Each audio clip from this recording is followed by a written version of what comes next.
Hi, and welcome to another episode of Emerald Isle Vacation Home Specialist. I am your host, Dennis Richkovsky.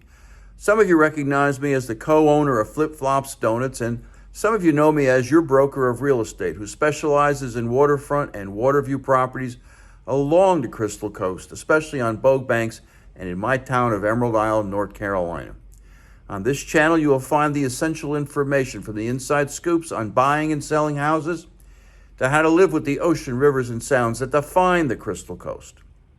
Today's episode is all about potential upfront fees that may apply even before your offer to purchase and contract is official. Whether you visit here occasionally or live here full time, knowing about due diligence and earnest monies is a story worth telling. Before I begin, please subscribe to my video channel now or at the end of this episode. If you are in the market to purchase a home, you have probably already started looking into how you will pay for it. Most buyers are prepared to take out a mortgage, but did you know that there can be upfront costs before the purchase is even official? North Carolina law allows due diligence money and earnest money to be negotiated as part of the home buying process. Once you have found the perfect home and the seller accepts your offers, due diligence money and earnest money will be negotiated and paid by the buyer as a sign of good faith. While both due diligence money and earnest money aim to protect the seller during this transaction, they are separate payments subject to different uses and rules. Here we will examine these two types of fees and explain how they differ. As soon as the contract is signed, the due diligence period begins. This is a negotiated amount of time during which the buyer may complete any necessary inspections or other research needed to feel comfortable moving forward with the purchase. The due diligence period usually lasts from 14 to 30 days, allowing plenty of time to schedule the home inspection, termite inspection, septic, and where applicable, well water inspection and appraisals. During the due diligence period, it is also important to take the time to do some additional research on the home and the area you'll be moving to. For example, you could drive through the neighborhood to get a feel for what traffic conditions are like or check local crime statistics. It might also be a good idea to scope out the neighbors to find out what they're like. If there's a homeowners association, it's important to understand the way the fees are structured and know the rules that HOA members are expected to follow. Finally, you may want to consider having the property surveyed if there isn't already a survey on record. That way you'll find out about any issues that could be problematic later. Ask me how I know. I recommend all my buyers specify at least 4 weeks in their offer to purchase and contract for due diligence. And since due diligence is especially negotiable, it can be extended as long as the buyer and seller agree on a new deadline. What is the due diligence money? While due diligence money is not mandatory in North Carolina, most contracts include it. Due diligence money is a fee that buyers proffer at the time they make an offer on a home. In essence, it's the buyer's good faith payment to the seller. During the due diligence period, the seller pulls the home off the market while the buyer completes inspections.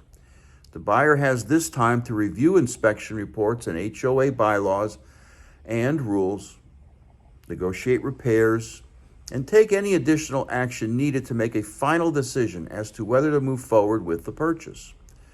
The purpose of due diligence money, then, is to compensate the seller for the period of time for which he or she removed the house from the market.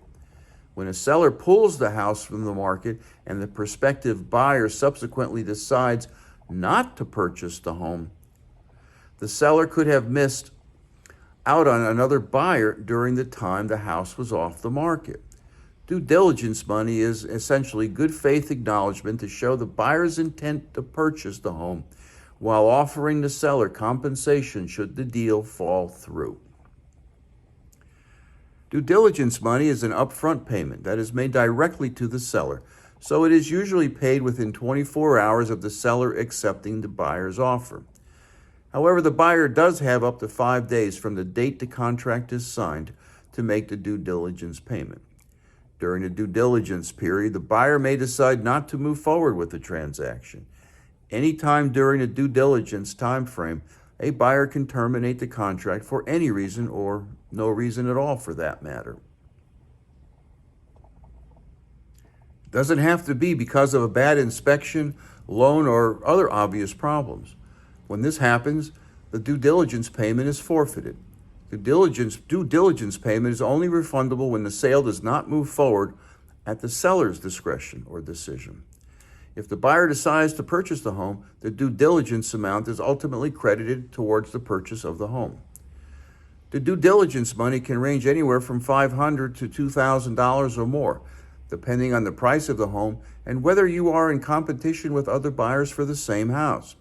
For example, in cases where there are multiple offers on a house, some sellers will consider the due diligence amount in deciding which bid wins the war.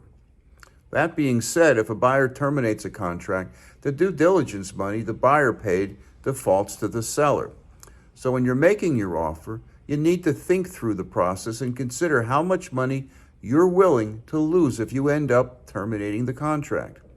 That is why I recommend a low pay-to-play due diligence fee.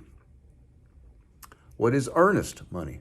Like the due diligence money, earnest money is another good faith payment to show the seller that the buyer is serious about purchasing this home. Earnest money is a negotiated percentage of the contract price. While 1% of the purchase price is a guideline, I recommend a lower amount.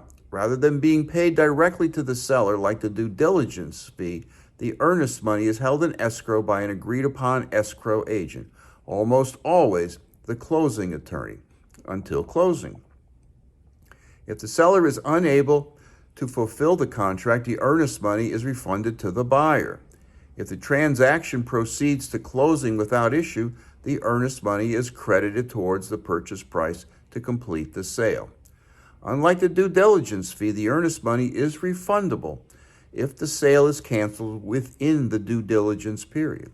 If the buyer decides not to buy the home after the due diligence period and before closing, both the due diligence money and earnest money are forfeited. The due diligence fee is not earnest money. While neither due diligence money nor earnest money is mandatory in North Carolina, most contracts negotiate to include both. Due diligence money is non-refundable. It is a negotiable amount. It is a sign of good faith on the part of the buyer. It is paid directly to the seller, and it is credited to the purchase price at closing. Earnest money is refundable only during the due diligence period. It is also a negotiable amount and is usually a larger amount than the due diligence fee. It is also a sign of good faith on the part of the buyer, and it is held in escrow and it is credited to the purchase price at closing. In the end, if you as the buyer go all the way to closing, the due diligence and earnest money deposits both come back to you at closing as part of your down payment. The only way you as a buyer can lose everything, both the due diligence and earnest money deposits, is if you say that you will buy the home, but then cancel the contract after the due diligence date. That's considered a breach of contract, and you'll receive neither of those deposits back. Generally, if you decide to back out of the purchase after the due diligence period ends, you won't be able to recover your earnest money unless you can prove that the seller covered up a serious home defect or property title issue.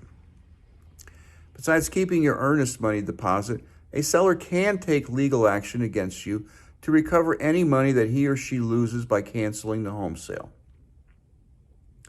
Bottom line, if you're planning to buy a home, it is best to take the due diligence period and its requirements very seriously. Otherwise, you can create a mess for yourself that could be difficult to get out of. By the way, there is no due diligence period when purchasing new construction. But earnest money applies whether the loan is new construction or an older home requiring repairs and/or possible renovations. To learn more about due diligence and earnest money fees, subscribe to my newsletter by texting your email address to 919-308-2292, or sign up for my blog on my website, www.eihomesforsale.com, and subscribe to Emerald Isle Vacation Home Specialist on YouTube at the end of this video. Stay well and stay safe. So come on down, please subscribe to my channel below, and definitely return next week to the same bat channel at the same bat time of 9 a.m. on Thursday for another episode of Emerald Isle Vacation Home Specialist.